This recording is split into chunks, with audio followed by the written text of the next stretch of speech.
semua dosa dapat diampuni. Kita saja disuruh mengampuni 70 kali 7 kali. Berarti tidak ada habis-habisnya. Apalagi Bapa di surga. Semua bisa diampuni. Kecuali kalau sudah terlambat. Jadi dosa ke Roh Kudus itu melewati waktu terakhir. Itu saudara-saudaraku. Memang di dalam Alkitab tidak langsung ditulis begitu. Tapi kalau sudah kita lihat tadi, baru dalam pengalaman kita mengerti. Dosa kepada Roh Kudus adalah mengabaikan waktu sampai masa terakhir. Itu sebabnya tetapkan kita bersama dengan Tuhan. Tetapkan dalam keselamatan. Tetapkan di dalam Tuhan. Biar Tuhan menolong kita.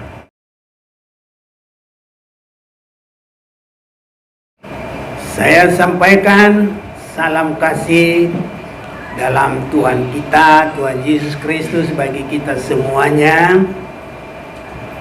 Tuhan Yesus memberkati, baik juga semua saudara-saudara yang mengikuti jalannya ibadah lewat online ya. Jadi di rumah pun masih mengikuti ibadah, tapi berkatnya bisa kita terima.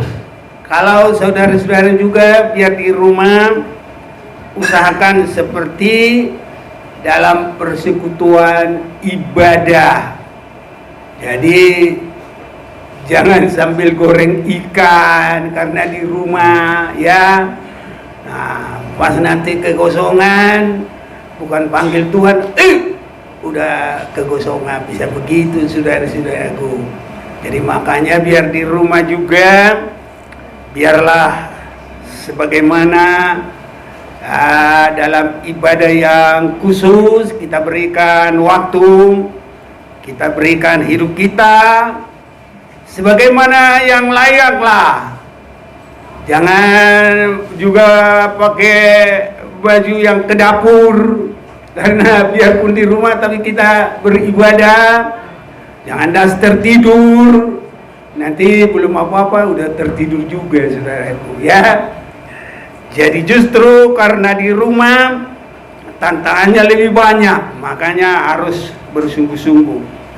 Kita yang ada di sini dan semuanya, mari saudara-saudaraku, sehingga kita bisa menerima berkat dari kebenaran-kebenaran firman, berkat dalam hidup kita saat ini, dan berkat memimpin rohani kita semakin mendekati kepada apa yang Tuhan mau. Gereja yang siap bagi hari kedatangan Tuhan yang kedua kali. Saya mau mengajak kita membaca Matius pasal yang ke-12 ayat yang ke-31. Sebab itu aku berkata kepadamu, segala dosa dan hujat manusia akan diampuni, tetapi hujat terhadap Roh Kudus tidak akan diampuni. Apabila seorang mengucapkan sesuatu menentang anak manusia, ia akan diampuni. Tapi jika ia menentang Roh Kudus, ia tidak akan diampuni. Di dunia ini tidak, dan di dunia yang akan datang pun tidak. Nah, ini yang akan kita perhatikan. Apakah dosa yang tidak terampuni? Ini yang harus kita perhatikan, supaya jangan sampai kita masuk dalam dosa yang tidak terampuni. secara letterlek langsung, inilah dosa yang tidak terampuni. Tidak ada yang tertulis demikian.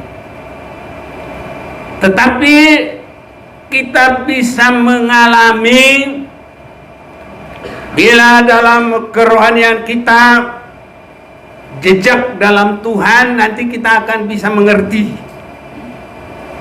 Sama dengan begini, tidak ada syaratnya kalau jam segini orang lapar. Ada orang kadang-kadang dia satu hari penuh nggak rasa lapar, jadi nggak makan dia, ya.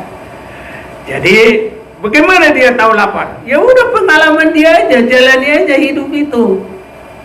Kadang dari pagi belum suka makan, siang juga belum. Nah, kadang dia malam baru merasa lapar, dia makan. Ya itulah pengalaman dia. Bukan berarti nanti semua harus begitu semua, tidak. Itu masing-masing. Orang Kristen di dalam dosa yang tidak terampuni ini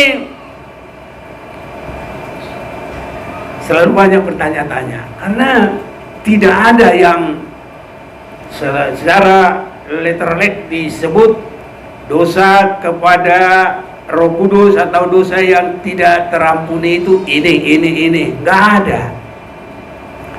Tapi kalau kita sudah melihat kebenaran firman Tuhan seperti tadi, semua kita pasti dibimbing Tuhan, dibimbing Roh Kudus, mengerti semuanya, sehingga kita menjadi orang yang sangat terberkati. Marilah kita mau lihat dulu, saudara-saudaraku, satu yang langsung nyata kita lihat. Yohanes, 1 Yohanes, jadi bukan Injil Yohanes ya, 1 Yohanes. 1 Yohanes pasal 1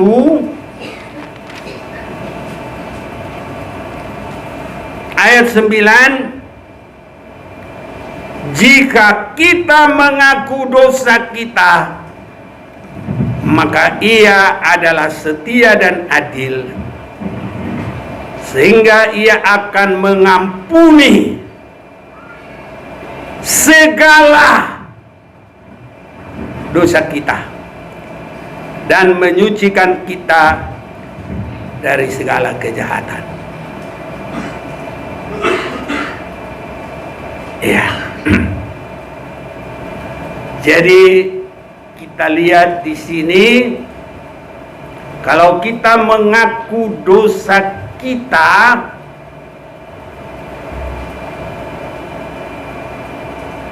kita sudah lihat di sini, maka Ia adalah setia dan adil. Ia itu artinya Tuhan. Maka Tuhan adalah setia dan adil, sehingga Ia akan mengampuni. Berapa banyak yang diampuni? Segala dosa kita. Saudara yakin? Kalau segala dosa berarti semua dosa bisa diampuni. Amin. Nah, nanti kita lihat lagi apa itu dosa yang tidak dapat diampuni. Itu saudara-saudaraku. Tapi di sini jelas kita lihat. Saya mau ajak kita baca sama-sama biar jelas. 1 Yohanes 1 ayat 9. 1, 2, 3. Jika kita mengaku dosa kita, maka Ia adalah setia dan adil, sehingga Ia mengampuni segala dosa kita dan menyucikan kita dari segala kejahatan. Adakah di situ dosa yang tidak bisa diampuni? Saudara lihat di situ ada enggak dosa yang tidak diampuni? Ya, enggak ada. Sebab kalau kita mengaku dosa kita, Allah itu setia dan adil. Setia dan adil, sehingga mengampuni berapa? Segala dosa kita. Ini saudara-saudaraku yang kekasih. Itu sebabnya dari firman Tuhan ini kita bisa melihat di dalam Matius pasal 18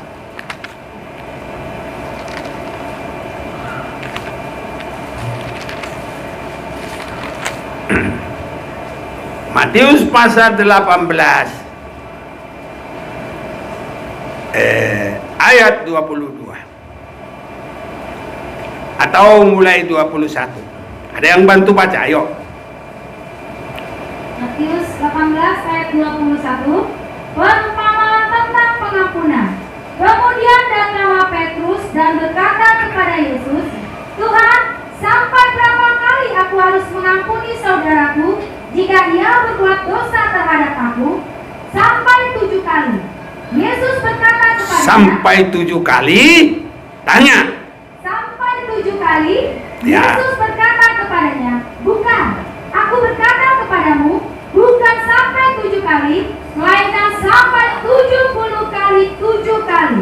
Iya, jadi 7 kali kah? Bukan.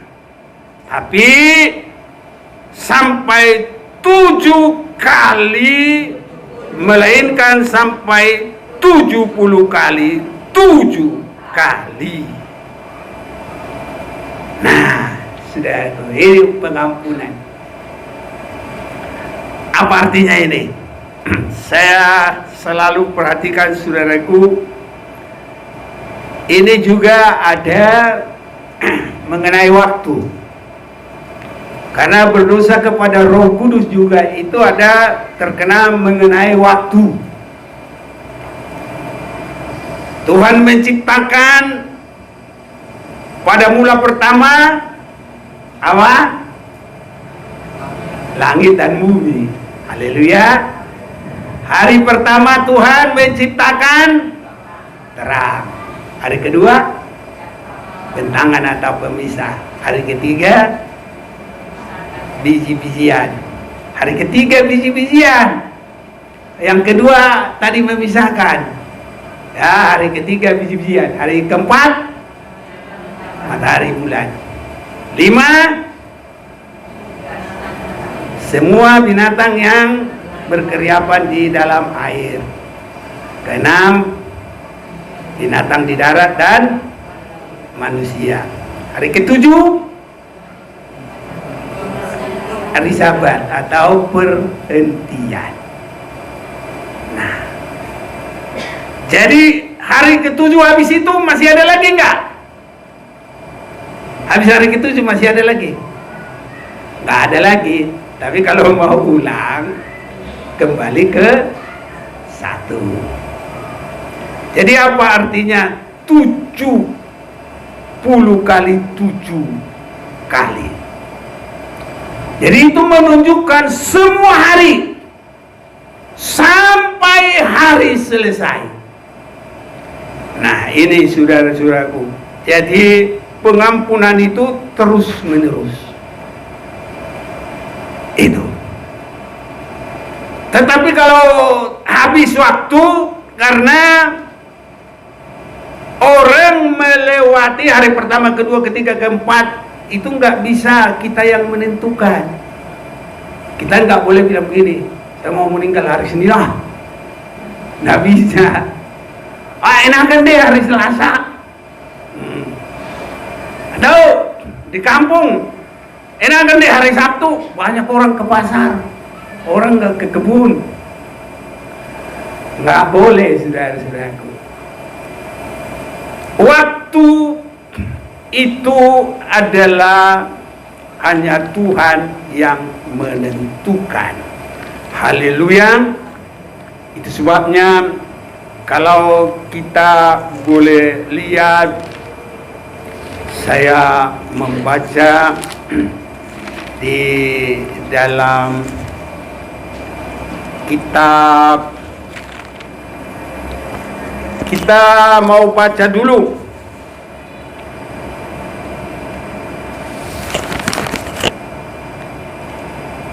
dalam Lukas. Siapa yang mau baca Lukas 6 ayat 5? Lukas 6 ayat 5. Kata Yesus lagi kepada mereka, Anak manusia adalah Tuhan atas hari Sabat. Ya. Apa artinya ini? Kata Yesus lagi kepada mereka, Anak manusia adalah Tuhan atas hari Sabat. Jadi artinya Tuhan yang mengatur hari Sabat. Hari Sabat adalah hari perhentian. Bisa juga hari yang terakhir, karena hari itu hanya 7. Senin, Selasa, Rabu, Kamis. Apa lagi? Iya. Ya. Jadi kalau Tuhan ya disebut di sini, kata Yesus lagi kepada mereka, Anak manusia adalah Tuhan atas hari Sabat. Itu apa artinya? Tuhan yang mengatur waktu. Haleluya. Tuhan yang menentukan. Kita tidak bisa menentukan waktu. Jadi artinya di sini, sepanjang masa ada cari kebaikan, sepanjang masa kita harus ada pengampunan, karena 70 kali 7 kali, ya kan? Semua hari. Ya. Jadi Tuhan adalah Tuhannya hari Sabat. Dia yang menetapkan waktu, baik bagi semua dunia ini, baik bagi pribadi-pribadi. Kita mau dipanggil jam berapa, menit keberapa, hari keberapa, itu hanya Tuhan yang mengatur. Kita tidak bisa mengatur. Karena itu, bersiap-siaplah senantiasa. Apapun yang terjadi, tetap di dalam Tuhan. Haleluya. Nah, jadi kalau Anak manusia adalah Tuhan atas Sabat, itu artinya Tuhan yang mengatur semuanya. Bukan kita, bukan malaikat, bukan iblis. Itu sebabnya saudara-saudaraku, jangan saudara pergi kepada dukun. Kalau dukun nggak bisa mengatur. Amin. Haleluya. Tapi yang bisa mengatur hidup adalah Tuhan. Mengatur waktu adalah Tuhan. Makanya nanti kalau dukun bilang begini, umur sekian kamu mati. Makanya jangan ada yang pergi ke dukun. Haleluya. Dosa itu. Nah, kalau Raja Saul sudah tidak ada lagi hubungan dengan Tuhan, yaitu mau tidak mau dia pergi ke dukun. Jadi orang yang pergi ke dukun, dia tidak tahu Tuhan. Tapi kalau kita mengasihi Tuhan, amin. Jadi jangan pergi ke dukun. Bagaimana nasibku ini? Jangan pergi ke tukang ramal. Ramalan semuanya, sampai ramalan bintang Anda, sampai ramalan pakai kartu. Yang menentukan hidup kita ini semua hanyalah Tuhan. Jadi kalau mau datang kepada Tuhan, Tuhan rubah hidupku. Karena Tuhan adalah Tuhannya semua hari. Hari terakhir, hari Sabat, Tuhan adalah, atau Anak manusia adalah Tuhan atas hari Sabat. Jadi Yesus yang menentukan semua hari, semua hidup manusia. Hari-hari kita hanya Tuhan yang menentukan. Jadi kalau 70 kali 7 kali itu artinya tidak berkesudahan. Ada pengampunan, ada kebaikan, ada penyerahan kepada Tuhan. Jadi kita sudah mengerti 70 kali 7 kali ya. Kita sudah mengerti Tuhan anak manusia adalah Tuhan atas hari Sabat. Artinya Tuhan yang mengatur semuanya. Apa juga yang disebutkan Roh Kudus, itu juga ada di dalam bagian menunjuk waktu. Karena tadi kita baca di dalam Matius keberapa tadi? 12. Ya. Matius ke-12 tadi kita sudah lihat di situ.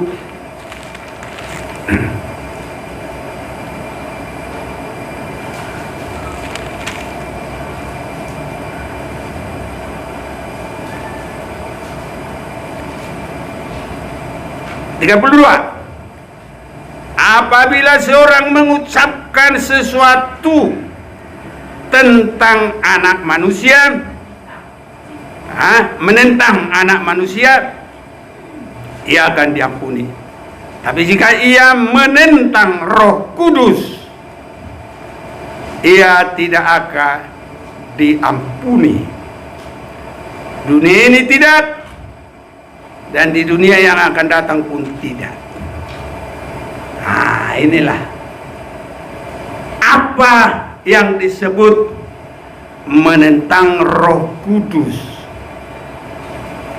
Itu adalah menunjuk hari yang terakhir.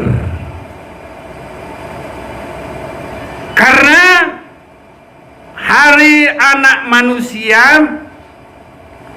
dalam pelajaran sekolah Alkitab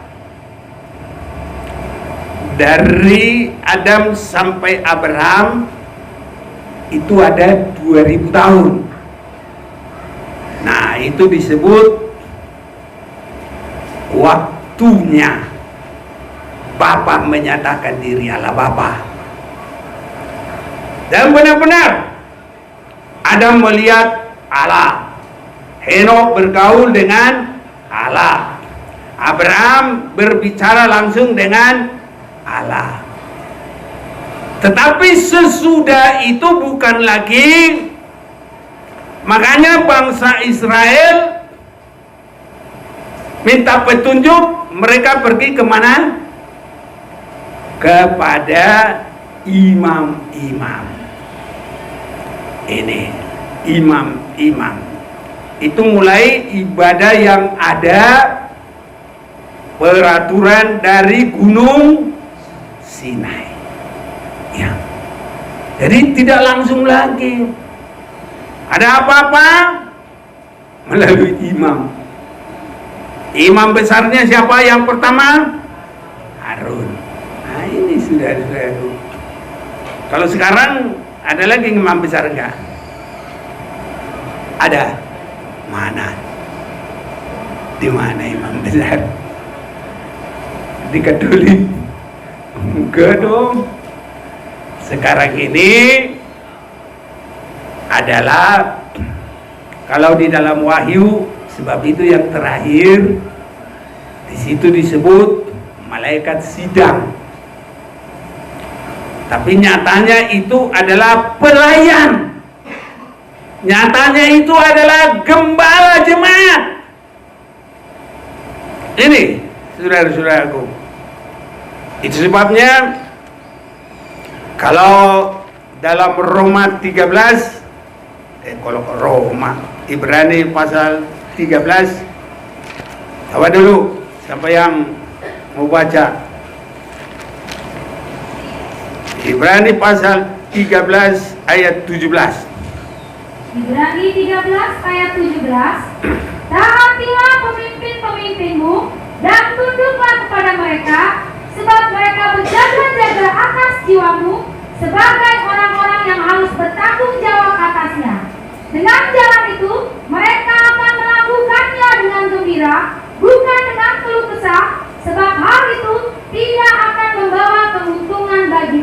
Iya. Untuk sekarang yang ini, saudaraku. Dulu alat, baru nanti lama-lama imam besar. Kalau untuk sekarang, ya gembala-gembala, pemimpin-pemimpin.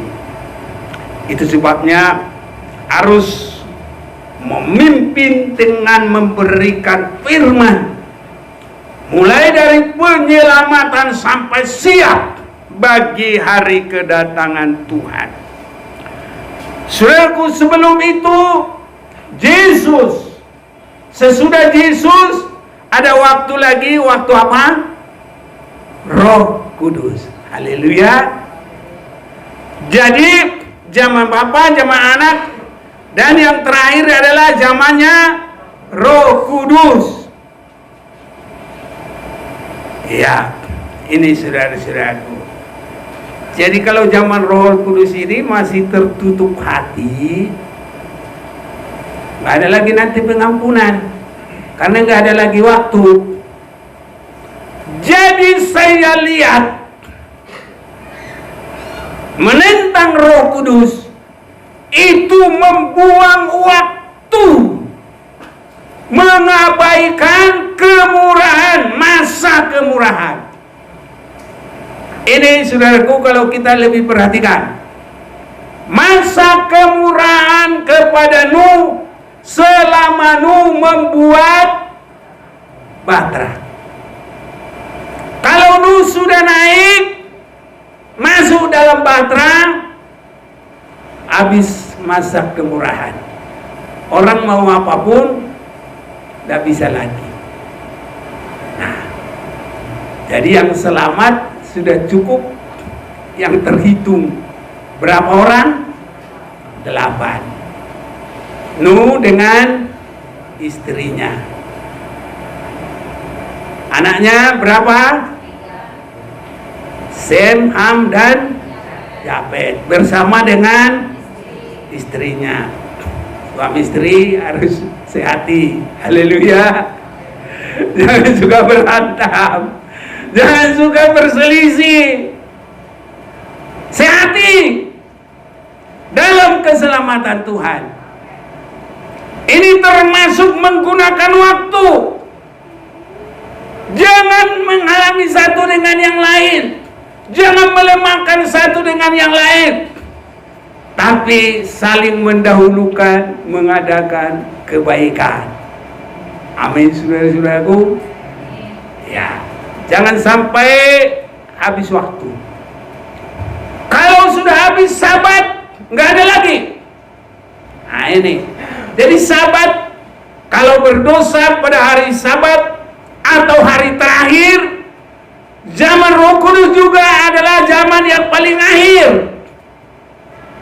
Kalau itu habis nanti,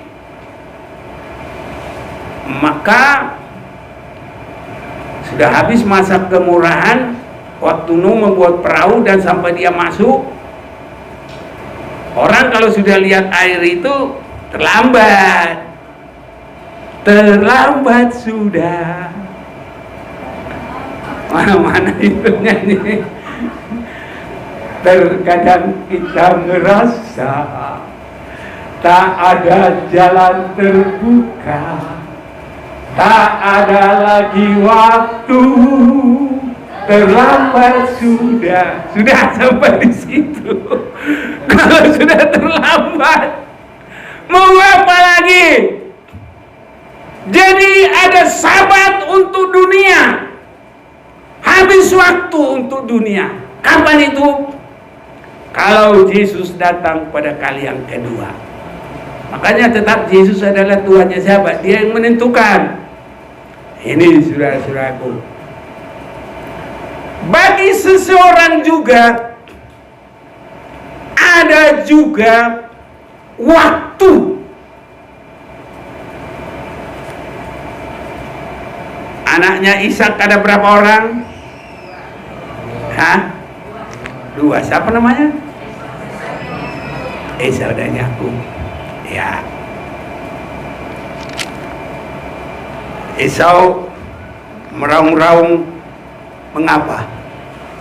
terlambat sudah. Ini Esau meraung-raung karena apa? Terlambat. Makanya dosa kepada Roh Kudus menentang. Terlambat. Kalau masih memakai kemurahan, semua dosa kalau kita minta ampun, Tuhan masih mengampuni. Tapi kalau sudah tidak ada lagi waktu, nah ini terlambat sudah. Nah, biarpun meraung-raung dan lagi artinya. Kita mau baca dulu kitab Kejadian.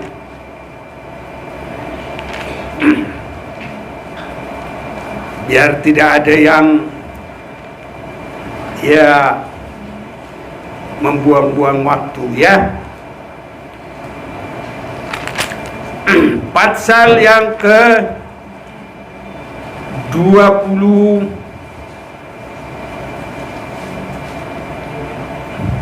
berapa? 27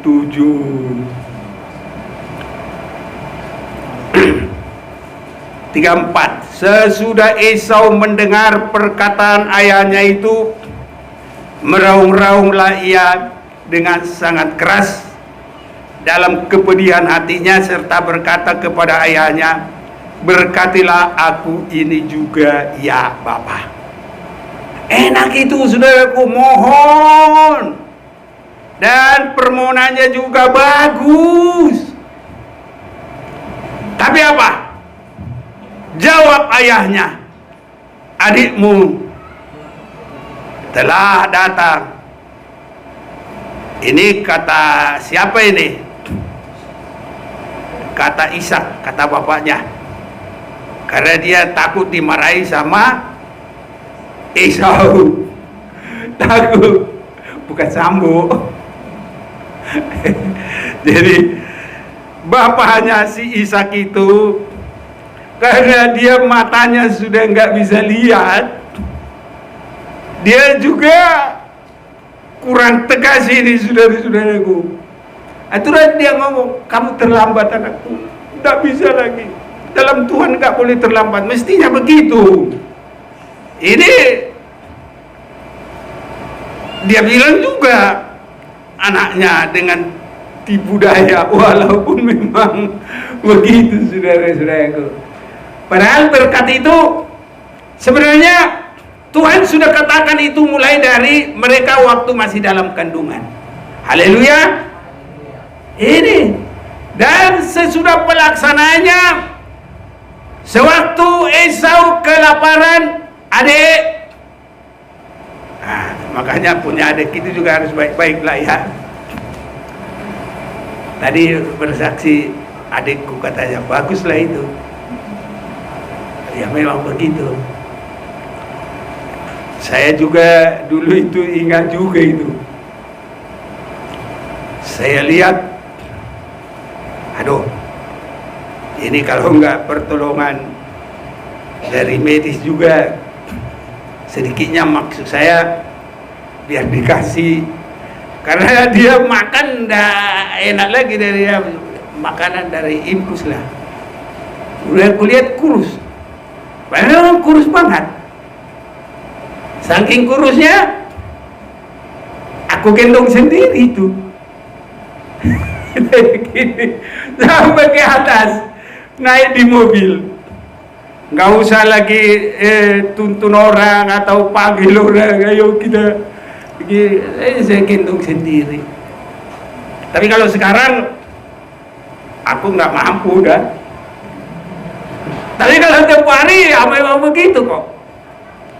Kulihat udah kurus, perlu harus minimal kasih cairan apa, nggak mikir panjang-panjang. Nanti kalau orang ini marah ya sudah, tak gendong, tak gendong. Kami antar ke Pondok Labu. Nah, itulah awalnya sekali. Baru sesudah itu tadi yang disaksikan itu. Begitulah itu tadi. Jadi memang sama adik itu harus baik-baikan. Haleluya. Siapa yang punya adik di sini? Ada. Siapa yang paling dedek? Nggak ada lagi ya kakaknya. Kasihan. Nggak ada lagi. Tapi kalau masih ada adiknya, baik-baikin lah ya, biar diberkati Tuhan. Ya, inilah saudara-saudaraku. Jadi, dek, mentala yang merah-merah itu kacang merah. Abang, jual dulu hak kesulunganmu. Ya udahlah, buat kamu aja lah. Perutku lapar, mati aku nanti. Saudaraku, keimanan kita jangan hanya diukur dengan perut. Harus bertahan. Apapun yang terjadi, kalau hanya lapar, jangan jual iman. Haleluya. Yesus 40 hari lapar. Iblis bilang kepadanya, kalau kamu mau menyembah saya, aku kasih itu semua. Di situ sudah ada makanan, minuman, apapun di bumi ini, semua aku kasih, katanya. Tapi Yesus tidak bergeming. Imannya, kasihnya, ibadahnya kepada Bapa di surga. Aku datang ke bumi ini hanya melakukan kehendak Bapakku. Kita harus teguh, saudara-saudaraku. Jadi ini Esau ini langsung berubah. Sebenarnya dia sudah jual. Jadi kalau Yakub mengambil itu bukan tipu lagi. Cuma mengambilnya karena caranya harus begitu. Ya itulah caranya. Sebab mengambil sesuatu harus tahu caranya. Haleluya. Kalau mengambil madu nggak ditutup badan, nggak bawa asap, nggak bisa, saudaraku.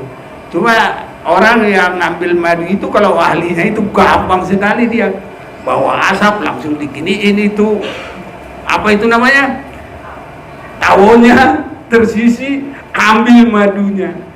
Tapi kalau orang nggak tahu caranya, ya begitulah, saudaraku.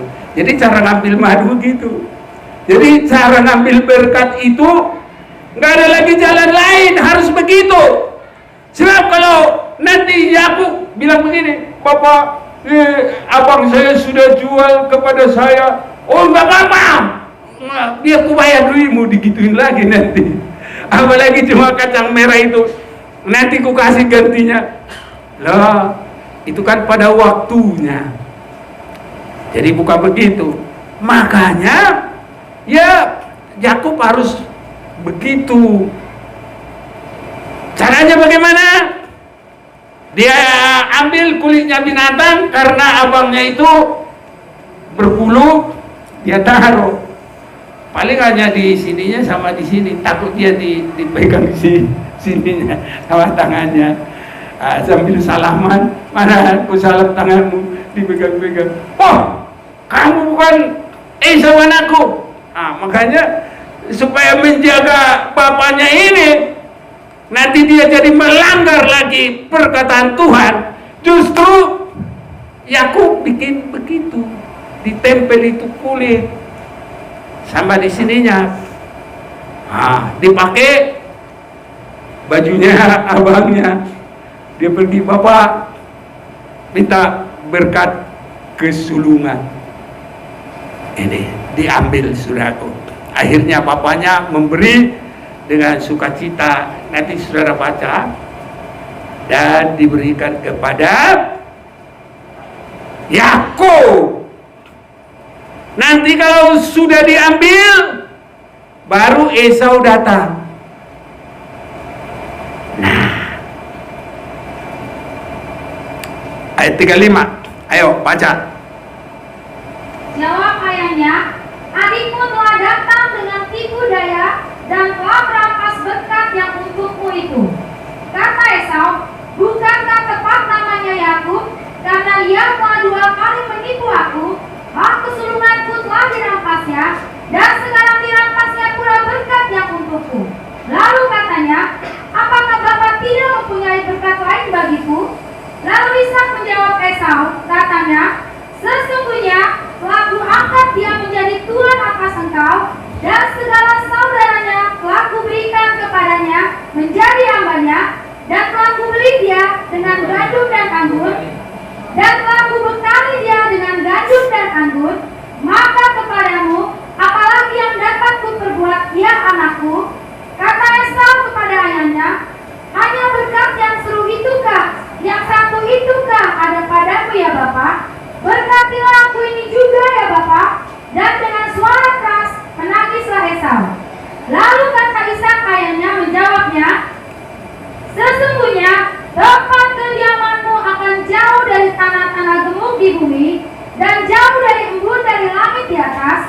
Engkau akan hidup dari pedamu, dan engkau akan menjadi hamba adikmu.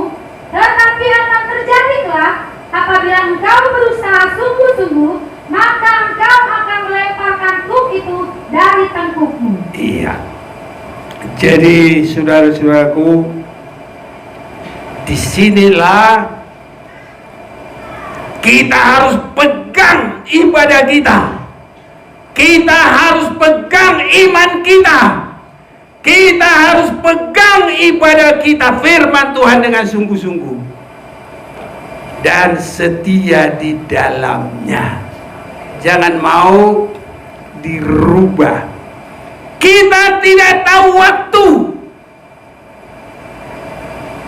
Esau tidak berpegang. Mulai dari tempo hari sudah dijual hak kesulungannya itu. Ya, kalau sudah dijual, ibarat kita beli barang di toko. Kalau kita titip sebentar, aku mau belanja lagi, boleh tokonya. Tapi kalau berhari-hari sampai tutup toko, dia nggak mau, takut hilang atau bagaimana, nggak mau dia. Itu sebabnya saudaraku, hanya Tuhan yang tahu waktu. Apalagi kalau zaman Roh Kudus itu adalah zaman yang terakhir. Jadi jangan menyia-nyiakan waktu yang ada. Apalagi sekarang kita adalah zaman yang paling akhir. Setia terus, pegang terus. Ini saudara-saudaraku, jangan Kristen yang gampang goyah-goyah. Ya, kalau hanya lapar saja, jangan goyah saudaraku. Nanti kalau kita sudah bertahan sesuai kekuatannya, Tuhan lihat, Tuhan tahu. Kalau Yesus sudah bertahan 40 hari menahan lapar, sesudah 40 hari apa yang terjadi? Ayo, siapa tahu?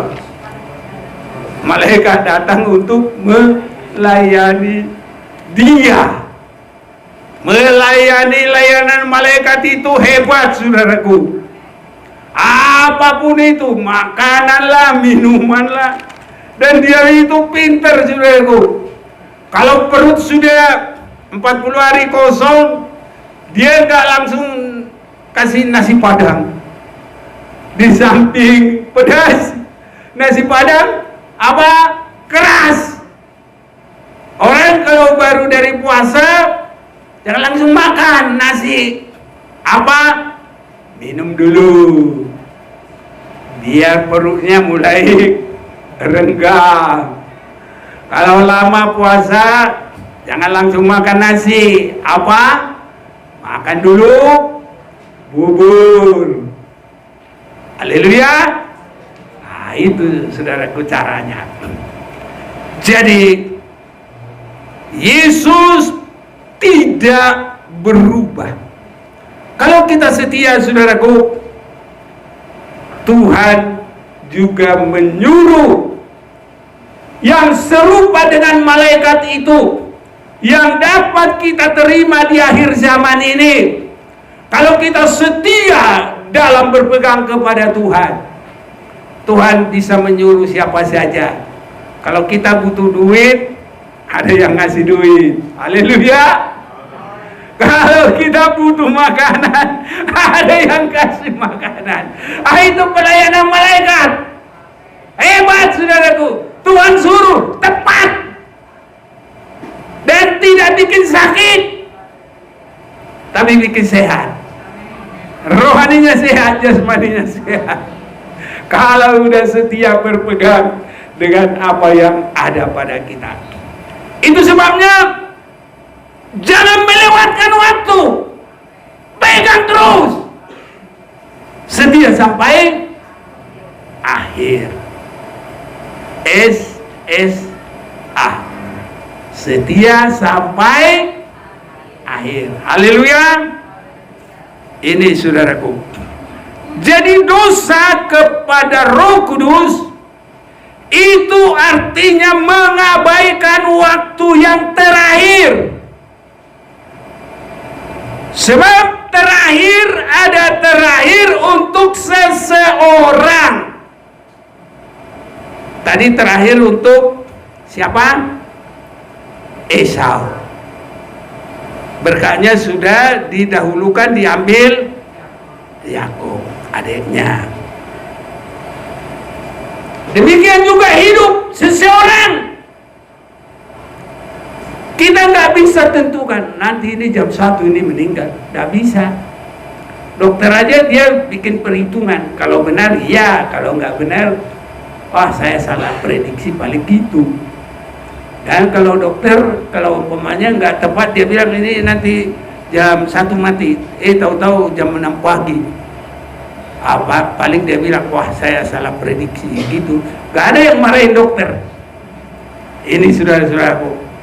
Itu sebabnya bagi kita, waktu masa Roh Kudus mengabaikan kemurahan, belum siap, belum sungguh-sungguh bertobat, belum meninggalkan kehidupan lama, akhirnya dia mati di dalam dosa.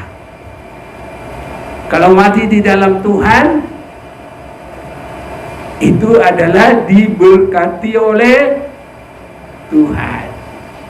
Berharga di mata Tuhan kematian orang yang dikasihinya. Siapa yang dikasihi Tuhan?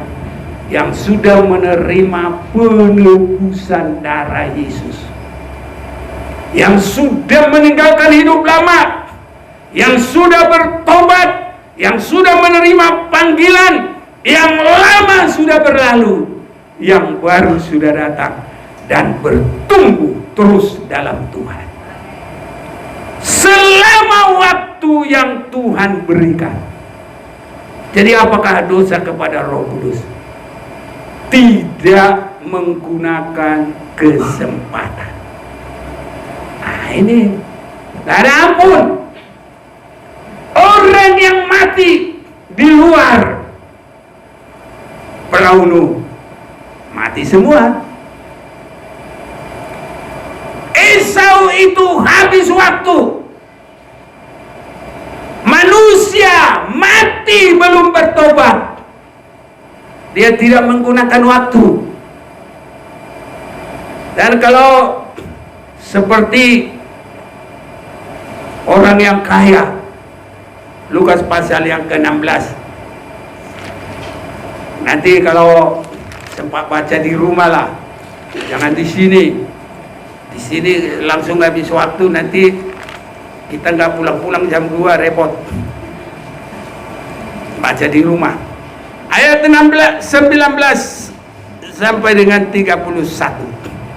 Nah, orang kaya itu menyesal sesudah habis waktu.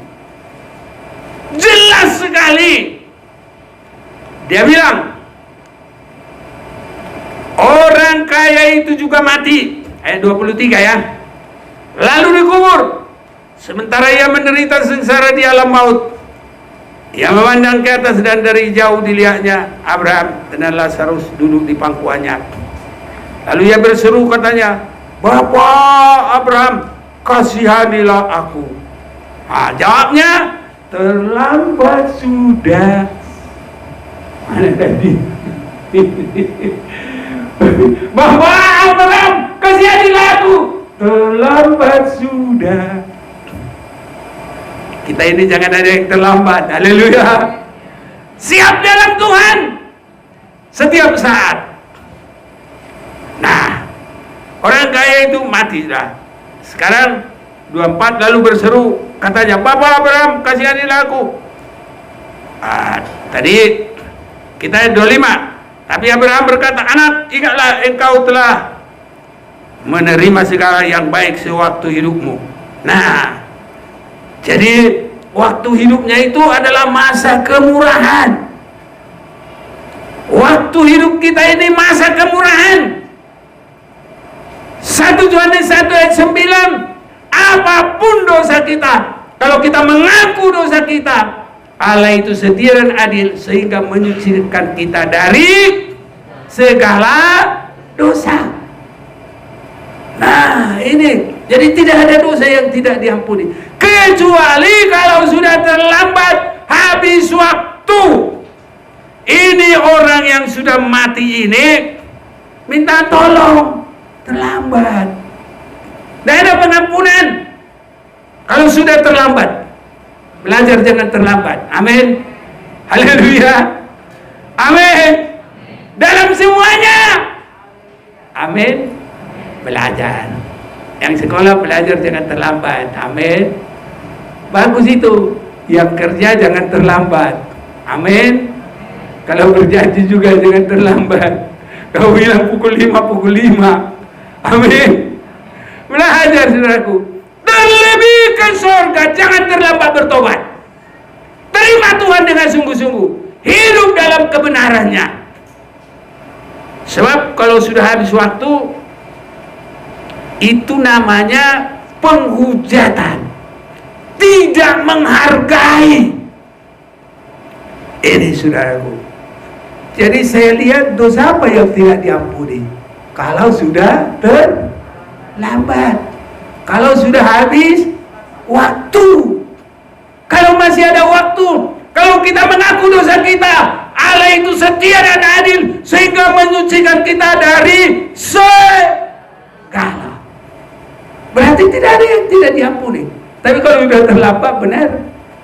Esau terlambat, kehilangan, terus orang-orang terlambat masuk perahu, mati binasa. Orang kaya ini dalam hidupnya terlambat. Kalau dia sudah mati, bahkan dia ingin lagi supaya dari orang mati memberitakan Injil. Nah ini, mari kita baca ini. Ayat 26. Selain daripada itu di antara kami dan engkau terbentang jurang yang tak terseberangi. Wah, ini saudaraku, jauh kalau sudah terlambat, tidak bisa diseberangi. Supaya mereka yang mau pergi dari sini kepadamu ataupun mereka yang mau datang dari situ kepada kami tidak dapat menyeberang. Kata orang itu, kalau demikian, aku minta kepadamu Bapa, supaya engkau menyuruh dia ke rumah ayahku. Siapa yang disuruh? Lazarus. Sebab masih ada 5 orang saudaraku. Terlambat sudah. Dia ingat saudaranya, tapi terlambat sudah. Makanya hidup ini adalah kesempatan. Hidup ini untuk melayani Tuhan. Jangan sia-siakan apa yang Tuhan berikan. Hidup ini harus jadi berkat. Oh Tuhan, pakailah hidupku selagi aku masih kuat. Bila saatnya nanti tak berdaya lagi, hidup ini sudah jadi berkat. Saya saudaraku, kalau Tuhan kuatkan saya, selama kuat saya mau melayani Tuhan. Bagaimana saudara? Semua amin? Ya, jangan sampai nanti terlambat sudah. Kalau udah terlambat saudaraku mau apa? Jangan terlambat bertobat, jangan terlambat terima Tuhan, jangan terlambat melayani, jangan terlambat hidup dalam Tuhan, jangan terlambat jadi berkat. Jangan terlambat saudaraku. Yang lama biar sudah lama, Tapi sekarang kita mari bersungguh-sungguh datang kepada Tuhan, berserah kepada Tuhan. Semua dosa dapat diampuni. Kita saja disuruh mengampuni 70 kali 7 kali. Berarti tidak ada habis-habisnya. Apalagi Bapa di surga. Semua bisa diampuni, kecuali kalau sudah terlambat. Jadi dosa ke Roh Kudus itu melewati waktu terakhir. Itu saudara-saudaraku. Memang di dalam Alkitab tidak langsung ditulis begitu. Tapi kalau sudah kita lihat tadi, baru dalam pengalaman kita mengerti. Dosa kepada Roh Kudus adalah mengabaikan waktu sampai masa terakhir. Itu sebabnya tetapkan kita bersama dengan Tuhan. Tetapkan dalam keselamatan. Tetapkan di dalam Tuhan. Biar Tuhan menolong kita. Mari kita mau menyanyi ini.